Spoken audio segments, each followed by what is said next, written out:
Assalamualaikum warahmatullahi wabarakatuh. Kembali berjumpa dengan saya, Her Subeno Arif dari Forum News Network. Kalau Anda mengamati media sosial dalam beberapa hari belakangan ini, terutama di grup-grup pertemanan, banyak sekali beredar semacam sikap euforia karena tahun 2021 ini katanya pemerintah akan mendapatkan dividen dari PT Freeport Indonesia sebesar 200 juta dolar. Ya, jadi ini angkanya sangat fantastis di tengah Indonesia sangat kesulitan, dan ini katanya membungkam para pengkritik dan yang dulu mengkritik pembelian PT Freeport. Saya akan mencoba menghubungi salah satu orang yang waktu itu mengkritik juga pembelian Freeport. Jadi manusia merdeka, Bung Said Didu. Assalamualaikum, Bung Said Didu. Waalaikumsalam warahmatullahi wabarakatuh. Sikap Anda tetap seperti semula atau tidak? Karena sekarang ini ternyata menurut para pendukung pemerintah ini waktunya memanen dari PT Freeport Indonesia. Itu angkanya fantastis loh. Saya dari awal tidak menyatakan tidak pernah menyatakan ini pilihan yang salah. Ini pilihan yang harus dipilih karena siapapun presiden. Jadi bukan karena suatu kebijakan, tapi karena suatu keharusan, siapapun presiden saat itu harus melakukan. Kenapa? Karena Undang-Undang Minerba menyatakan bahwa 2 tahun sebelum selesainya masa kontrak, maka harus ada putusan pemerintah untuk membeli saham atau tidak membeli saham. Dan itu sebenarnya memang 2 tahun sebelum habisnya masa masa kontrak habis harus diputuskan, sehingga harus diputuskan saat itu. Pilihan saat itu sebenarnya adalah apakah di pemerintah atau di swasta atau BUMN atau swasta, ataukah dilakukan renegosiasi ulang. Itu sebenarnya yang pilihan. Nah, itu pilihan. Nah, tapi sekarang pasti diarahkan ke sana. Jadi saya ingin menceritakan apa yang terjadi sebenarnya terhadap pilihan tersebut. Oke, Mas Hersu, ini kita harus tenang membahasnya supaya publik paham. Jadi, apabila dibeli pemerintah saat itu, maka pemerintah tidak punya uang. Oke. Nah, apabila dibeli oleh swasta, maka kemungkinan besar itu tidak terjadi pengambil alihan masuk ke Indonesia. Sehingga jalan tengah yang dipilih adalah meminta BUMN membeli. Dalam hal ini Inalum. Nah, membeli. Nah, Inalum akhirnya membeli hak Rio Tinto. Jadi yang dibeli itu bukan sahamnya Freeport, tapi Rio Tinto punya hak pembelian saham di Freeport karena mungkin pernah Freeport McMoran induknya mengalami kesulitan keuangan untuk mengembangkan Freeport Indonesia, maka Rio Tinto memberikan uang dengan seingat saya itu 2 hak untuk menjual produknya Freeport dan hak untuk membeli saham Freeport apabila sudah sampai waktunya. Dalam hal ini saya nggak tahu, kayaknya 2021 itu perjanjiannya. Jadi Rio Tinto punya hak membeli saham 40% dari sahamnya Freeport Indonesia. Kita tahu pemerintah Indonesia sudah punya saham itu sekitar 9%. Jadi 49%. Jadi tambah lagi 2-3%, maka menjadi saham PT Inalum ke Freeport 51%. Itu membutuhkan dana sekitar 3,8 miliar dolar. Nah, itu diutang, Inalum mengambil utang dengan bunga sekitar 5,23% rata-rata per tahun.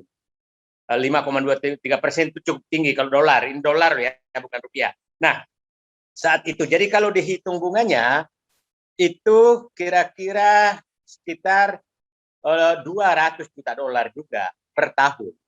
200 juta dolar per tahun. Jadi kalau mendapat dividen 200 juta dolar, itu tidak ada sama sekali masuk ke negara. Karena hanya dipakai untuk membayar utang. Oke? Membayar utang, bunganya toh, belum masuk pokoknya loh ya. Belum masuk pokoknya. Jadi jangan dulu gembira. Nah, saya akan jelaskan posisi sekarang dan ke depan seperti apa Freeport ini. Jadi pendapatan 5,2 juta kalau terjadi, saya belum tahu karena belum RUPS, apakah betul 200 juta dolar apa tidak. Tapi jangan juga terlalu heran, karena sebenarnya pernah berkali-kali tuh dividen juga 2 triliun langsung dari Freeport dengan saham saat itu hanya 9%. Jadi bukan suatu, ini kan 200 juta dolar kan sekitar 2, sekian triliun kan dividennya kan. Pernah pemerintah Indonesia itu mendapatkan sekitar 2 triliun, saya masih di dalam. Di Kementerian BUMN, saya nggak tahu 2008 atau 2009, itu 2 triliun lebih juga dapatnya. Padahal saham saat itu hanya 9%, jadi bukan angka yang terlalu bombastis ini 200 juta dolar. Padahal sahamnya sudah 51% kan, 50% dapat 2 juta dolar, dulu 9% dapat 2 triliun juga, mana lebih 200 juta dolar karena kurs saat itu kan hanya 9 ribuan. Kan?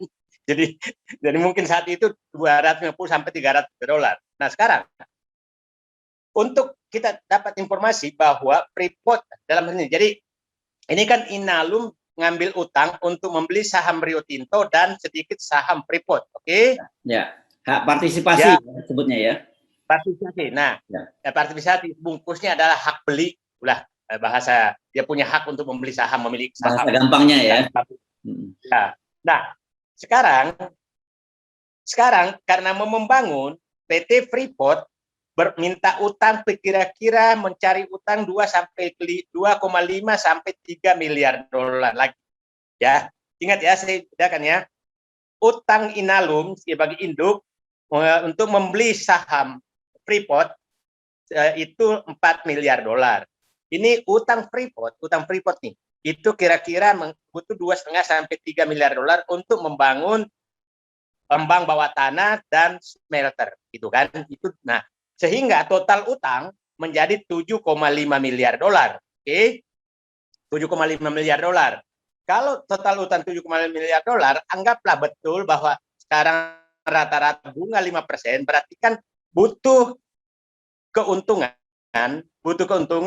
sekitar penyisihan keuntungan sekitar 400 juta dolar per tahun untuk membayar utang pembelian saham dan utang untuk pengembangan. Nah, harus diingat bahwa utang baru bisa membayar dividen ke negara. Tadi saya ulangi, bedanya dulu dividen 2 triliun itu langsung masuk kas negara. Dividen yang 200 juta dolar katanya 2021 itu tidak masuk kas negara. Itu hanya dipakai untuk membayar bunga utang. Jadi jangan happy dulu, jadi membayar bunga utang. Nah, jadi ya, lucu kan? Nggak ada. Itu kan karena ada utang maka harus dibayar. Jadi dividen 200 juta dolar itu hanya pas-pasan untuk membayar bunga utang Inalum yang dipakai untuk membeli saham Freeport. Negara dapat 0. Oke? Ya. Itu belum utang pokoknya ya tadi, jadi baru bunga ya, belum utang pokok. Baru bunga. Belum utang pokok. Nah, sekarang kedepannya seperti apa kira-kira? Nah, pada saat sudah membayar pokok, kita akan ribet. Kita nggak tahu tuh. Dan saya tahu ada yang agak pendek jangka panjang pembelian utangnya itu, karena ada 5 kelompok utangnya tuh. Saya nggak hafal persis. Tapi ada yang sudah harus dibayar mulai 2022. Pokoknya loh ya. Nah, kalau udah mulai bayar pokok, berarti Inalum sebagai induk perusahaan butuh tambahan dividen yang lebih besar untuk membayar bunga dan utang. Nah, ini yang harus dibuka ke publik. Nah, di samping juga butuh tambahan laba untuk membayar utang PT Freeport untuk PT Freeport sendiri. Nah, setelah bayar itu kan baru naik menjadi laba. Nah, sekarang kedepannya seperti apa? Kalau dihitung-hitung, kalau hanya menghasilkan 400-500 juta dolar dividen per tahun, mungkin butuh minimal 20 sampai 30 tahun baru lunas utangnya. Nah, setelah lunas utang itulah baru negara mendapatkan. Oke. Baru negara mendapatkan. Jadi saya ulangi, setelah utang pembelian saham oleh PT Inalum yang diperoleh dari dividen PT Freeport Indonesia, anak perusahaan Inalum, lunas semua, baru pemerintah mendapatkan pendapatan negara. Oke? Ya. Stop situ dulu. Pertanyaan saya adalah, kalau kemudian kita sudah mulai kewajiban membayar bunga pokok, berarti itu kan harus ada disediakan juga uang talangan baru untuk membayar utang pokok itu, atau kita nggak tahu dari mana dananya. Yang kedua, saya tanya, apakah sampai berapa lama cadangan di Freeport ini bisa bertahan kalau tiba-tiba ketika pas hutangnya lunas, pas juga habis cadangannya? Nah, itu pertanyaan penting sekali. Jadi, siapa tahu baru lunas utangnya 20 tahun, cadangan sudah habis juga. Jadi, kalau itu pas-pasan, habis utangnya, cadangan sudah habis, maka negara tidak pernah mendapatkan apapun dari pembelian saham ini. Jadi, saya tidak anti sama sekali terhadap ini, tapi inilah harus publik tahu, supaya jangan publik seakan-akan negara sudah mendapatkan sesuatu dengan dividen 200 juta. Negara sudah sering dapat. Nah, ingat ya, Pak Hersu, Mas Hersu, pendapatan dari Freeport itu ada dua kelompok besar. Satu adalah royalti, dua dividen. Oke, royalti ini masuk ke negara langsung. Dividen itu bisa ditahan bisa dipakai untuk bayar utang oleh Inalum. Nah, dipakai untuk bayar utang Inalum. Nah, royalti ini tidak ada kaitannya dengan pemegang saham. Mau Mas Hersu yang pegang sahamnya, saya itu pegang sahamnya, royaltinya tetap sama. Oke, yang berbeda hanyalah dividen. Oke, jadi publik harus paham bahwa pendapatan negara dari tambang Freeport itu ada dua, yaitu royalti dan dividen. Royalti itu tidak ada kaitan dengan proporsi kepemilikan saham Indonesia, saham. Siapapun pemiliknya, royaltinya sama. Tapi dividen ada karena dia pemilik saham mayoritas. Tapi perlu diingat, saya katakan, dividen ini digunakan untuk membayar utang. Membayar utang untuk pembelian saham. Jadi ringkasnya begini. Menunggu dividen itu pemerintah harus bersabar betul menerima pendapatan dari dividen sampai lunasnya utang Inalum yang 4 miliar dolar. Kalau itu lunas, maka baru pemerintah punya harapan untuk mendapatkan utang, mendapatkan dividen ke kas negara. Nah, kita nggak tahu fluktuasinya seperti apa. Ya, saya katakan, siapa tahu butuh 20 tahun baru lunas. Kalau 20 tahun baru lunas, pokok dan bunga, maka siapa tahu cadangan juga sudah habis. Maka pembelian saham ini hanya untuk membayar utang pembelian saham, bukan mendapatkan dividen. Jadi sebenarnya yang langsung mendapat keuntungan di muka justru Freeport McMoran, karena dia dapat dana cash dari pembelian dari Inalum itu, kan begitu?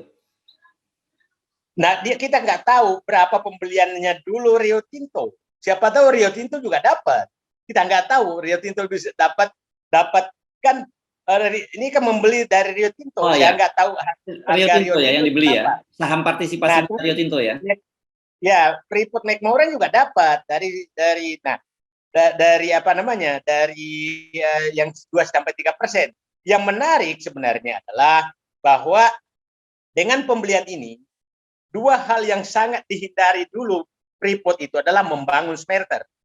Dia nggak mau. Yang kedua adalah tentang lingkungan. Ya, denda lingkungan.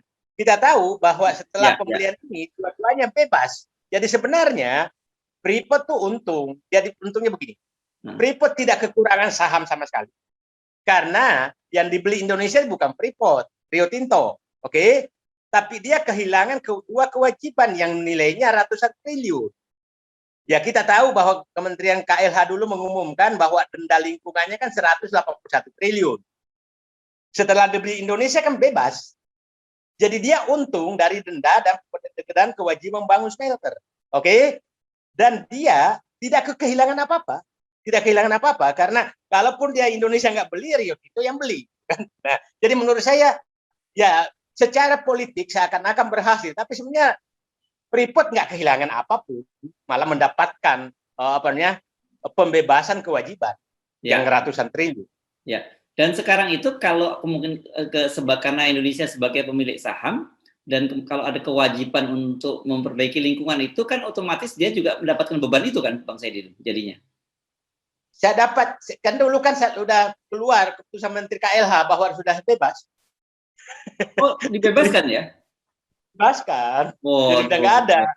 Nah, ada lagi dulu, ada dispute tentang pajak, itu besar juga. Ada 3 dispute tentang pajak, itu juga dibebaskan. Jadi Freeport untung sekali dengan pembelian ini. Satu tidak kehilangan apa-apa, ya. Dua, kehilangan kewajiban untuk membangun smelter, kehilangan kewajiban untuk denda lingkungan, kehilangan kewajiban untuk dispute pajak. Oke, jangan dibilang kehilangan, dibebaskan. Kalau kok kehilangan seolah-olah dia loss, dibebaskan ya. Jadi dari itu, Freeport ya, untuk okay. besar. Kita mundur sedikit. Pada waktu itu kan perdebatannya ini sangat serius. Kubu yang mendukung pemerintah menganggap bahwa ini soal pride sebagai sebuah bangsa, soal karena ini bagaimanapun adalah merah putih yang diperjuangkan. Dan kedua, dari kubu yang menentang menganggap bahwa harusnya nggak perlu beli saham, karena kalau dibiarkan begitu saja dan berakhir kontraknya pada tahun 2021, pemerintah Indonesia dapat gratis. Nah, ini bagaimana dengan dua hal ini, Bang Saidi itu? Saya setuju dua-duanya, tapi prakteknya susah. Begini, di dalam kontraknya menyatakan bahwa apabila masa perpanjangan selesai, masa kontrak selesai, maka pihak Freeport berhak meminta perpanjangan. Dan apabila pemerintah tidak boleh menghalangi tanpa alasan yang jelas. Itu bunyi kontraknya. Jadi kalau umpamanya tidak dibeli saat itu atau tidak diperpanjang, maka tidak otomatis bahwa itu jatuh ke tangan Indonesia, tidak otomatis. Oke? Jadi saya membantah pendapat itu. Nah, jadi masuk arbitrase. Kita tahu arbitrase, dan ingat bahwa kalau perusahaan Amerika menghadapi persoalan arbitrase di negara manapun yang terkait dengan sumber daya alam, maka negaranya akan turut membantu perusahaan tersebut. Kenapa dia turut? Begini, di negara mereka, bahwa apabila ada perusahaan Amerika yang bergerak di pertambangan dan kalah di negara tersebut karena hukum, maka pemerintah Amerika mengganti kerugian perusahaan tersebut. Jadi, apabila Amerika tidak membantu dan kalah, maka Freeport juga nggak rugi karena diganti oleh Amerika. Oke? Nah, jadi dipastikan bahwa apabila kita masuk ke arbitrase internasional, pasti Amerika akan turun full untuk memenangkan Freeport. Itu pasti. Nah, kalau kita kalah, maka itu menjadi ribet sekali. Jadi, saya tidak sepakat itu menyatakan bahwa otomatis. Itu orang yang nggak paham secara detail kontrak seperti apa. Yang kemarin bahwa pride sebagai nasional, oke, tapi sebenarnya yang problem itu adalah kenapa harganya semahal itu. Itu yang karena itu kan negosiasi tidak lelang tidak apa gitu kan, negosiasi langsung kan. Nah, kalau memang kemahalan, dan kenapa dibebaskan dari tiga hal yang saya katakan tadi, lingkungan, pajak, dan pembangunan smelter. Sehingga karena dibebaskan itu, maka pembangunan smelter sekarang menjadi tanggung jawab Freeport baru yang pemegang sahamnya adalah Inalum 51%. Jadi kalau mau membangun smelter, maka Inalum harus menyiapkan dana 51% dari total kebutuhan dana pembangunan smelter. Oke? Itu. Oke, jadi benar bahwa Indonesia katakanlah betul akan menerima mulai tahun 2021 200 juta US dollar, dan kemudian meningkat lagi tahun 2022 500 juta dolar, dan ke berikutnya menjadi 1 miliar dolar. Tapi itu kan masih kalkulasi bisnis yang bisa berubah ya di tengah jalan gitu, karena banyak faktor kan, itu kan menentukan harga di pasaran dunia juga kan. Saya paham betul anatomi harga tembaga, dan itu fluktuasinya nggak tanggung-tanggung. Dan kita tahu dua komunitas ini adalah komunitas yang oligopoli. Pembelinya itu dihitung jari, oligopoli.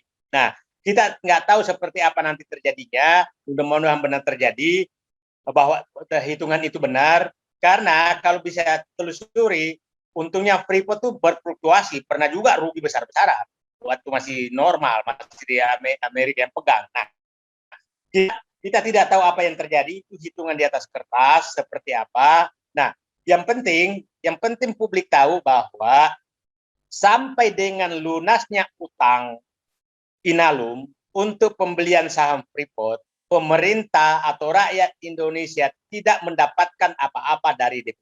Oke? tidak mendapatkan apa-apa dari dividen. Jadi jangan euforia bahwa naik dapat dividen 200 juta dolar itu negara tidak dapat apa-apa. 200 juta dolar itu hanya dipakai untuk membayar bunga utang.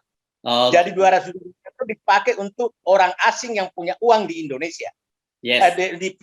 Jadi bukan sama sekali masuk kantong Inalum juga enggak. Itu kan langsung dibalik. Pindah kantong saja ya, cuma numpang lewat saja. Numpang lewat saja dan malah keluar negeri. Kalau dulu kan dividen seperti itu kan masuk APBN. Ya. Sekarang nggak ada yang masuk APBN. Ya, belum PR berikutnya adalah ketika sampai pada pembayaran pokok, berarti kan Inalum itu harus juga mencari dana baru untuk membayar pinjaman pokoknya. Ini sumber utamanya Inalum. Sumber utamanya Inalum itu kan Inalum kan membawahi Bukit Asam, Antam, Timah. Ya. Dan itu dulu tahun lalu PT Bukit Asam itu sampai diambil sahamnya 90% untuk membantu induk. Oke. Nah, jadi nanti Inalum membayar utang kalau tidak cukup dari dividennya Freeport, maka dia pasti ngambil dividennya Bukit Asam, dividennya Antam. Nah, apa yang terjadi Mas Hersu? Maka pemerintah tidak mendapatkan lagi dividen juga dari Bukit Asam, Timah, dan Antam. Jadi kehilangannya adalah karena kekurangan uang, maka negara awalnya negara mendapatkan 4 sumber dividen, Freeport, Bukit Asam, Antam, PT Timah. Oke. Sekarang dengan membayar utang ini, maka dividen dari perusahaan ini akan masuk menjadi sumber pembayaran utang. Jadi kita harus dengan tenang, ini tidak ada sama sekali tendensius apa-apa. Demikian. Jadi seperti tahun lalu 90% dibayar ke Inalum itu bukan ke APBN loh. Itu dipakai Inalum. Gitu loh. Jadi jadi kemungkinan jangan menyatakan bahwa besarnya dividen anak perusahaan Inalum itu akan menguntung bagus. Bukan. Dulu berapapun dividen yang disetorkan oleh masing-masing anak perusahaan itu langsung masuk kas negara. Sekarang ini masuk kas Inalum untuk bayar utang. Nah, clear. Jadi ini memang kalau ditarik-tarik ke politik, orang jadi lupa hitungan bisnisnya gitu, dan banyak sekali yang memang mencoba mengaburkan seolah-olah bahwa yang satu sisi oposisi menganggap bahwa ini memang betul-betul merugikan negara, tapi di satu sisi yang pendukung pemerintah euforia gitu, bahwa menganggap negara tiba-tiba dapat rezeki nomplok. Siapa yang nggak senang dalam situasi ekonomi begini dapat 200 juta US dollar, Bang? Itu ya. Mudah-mudahan dengan Mas Hersu menanyakan saya ini, kedua belah pihak paham. Sip. Supaya yang ini tidak euforia, yang ini juga tidak menjalankan. Udahlah, ini biasa-biasa saja. Dan saya pikir tadi saya uraikan bisnisnya kan sudah sangat jelas sekali. Yes. Sudah sangat jelas sekali. Itu hitung-hitungannya dan itu yang terjadi. Nah, ini Mas Hersu mendengarkan bahwa di Rut Inalum, Pak Orias sebenarnya menolak membangun smelter, ya kan? Menolak membangun smelter karena memang marginnya tidak banyak di smelter. Nah, karena marginnya tidak banyak di smelter, karena kan konsentrat itu mengandung emas dan tembaga. Oke? Kalau emas itu langsung nanti dipisahkan di smelter menjadi emas dan menjadi tembaga. Problemnya margin dari kan yang paling besar tembaga, masih sedikit. Itu emas itu hanya sekitar 1,5-2% dari total. Nah, jadi dari tembaga itu marginnya kecil sekali karena tembaga itu kan hanya ke kabel banyaknya. Nah, industri kabel kita belum besar sekali, jadi pasti ekspor juga.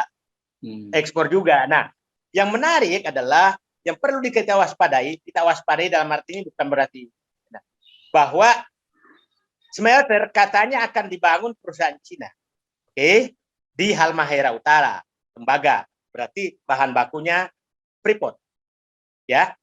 Nah, ini yang harus diwaspadai adalah jangan sampai ini nanti smelter ini dibangun Cina dan dipaksa Freeport tergantung kepada smelter ini. Sehingga harga konsentratnya Freeport diatur oleh pemilik smelter ini. Nah, ini yang harus diwaspadai. Nah, kalau dibikin itu tergantung, maka Freeport akan akan menghadapi persoalan besar karena pilihannya dia tidak bisa ekspor karena melanggar undang-undang. Oke, dia mau mengolah tidak bisa karena tidak bisa smelter. kecuali China. Maka smelter Cina paham posisinya, maka dia bisa menekan Freeport. Oke, gua beli smelter konsentrat kamu, tapi harganya sekian. Itu perlu diwaspadai. Mantap. Oke, terima kasih Bang Said Didu. Clear, ya, loud and clear kalau begitu. Terima kasih Bang Said Didu. Ini bahasan yang tidak ada sama kasihnya. Ini normal-normal saja. Jadi silakan para pendukung menganalisis, silakan para pengerti menganalisis. Ini yang sebenarnya jalannya. Baik yang terjadi. Terima kasih. Assalamualaikum Bang Said Didu. Terima kasih. Waalaikumsalam.